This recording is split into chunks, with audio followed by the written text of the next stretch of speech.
మనం కాశీలో ప్రయాణం చేయాలంటే ముందుగా ఇక్కడ అనుమతి తీసుకోవాలి.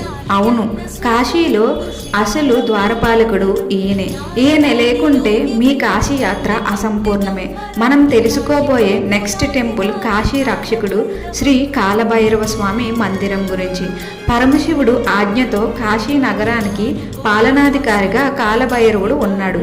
కాబట్టి కాశీకి వచ్చిన ప్రతి ఒక్కరూ మొదట ఆయన్నే దర్శించుకోవాలి. ఇక్కడ పూజలో భక్తులు కాలభైరవుడికి మద్యాన్ని సమర్పిస్తారు. అవును, ఇది ఇక్కడ ప్రత్యేక సాంప్రదాయం. దీనినే మహాకాల నైవేద్యం అని కూడా అంటారు. కాశీ విశ్వనాథ ఆలయంలోని తాళాన్ని ముందుగా కాలభైరవుడి కాళ్ళ దగ్గర ఉంచి పూజిస్తారు. ఆ తర్వాతే వాటిని ఉపయోగిస్తారు. ఆయన ఆజ్ఞ లేకుండా ఇక్కడ ఏ పని జరగదు అని నమ్మకం. మీరు కాశీయాత్ర వెళ్ళినట్లయితే ఈ టెంపుల్కి వెళ్ళారా కామెంట్ చేయండి. అలాగే మరిన్ని వీడియోస్ కోసం మన ఛానల్ని తప్పకుండా సబ్స్క్రైబ్ చేయండి. నెక్స్ట్ వీడియోతో కలుద్దాం. ధన్యవాదాలు.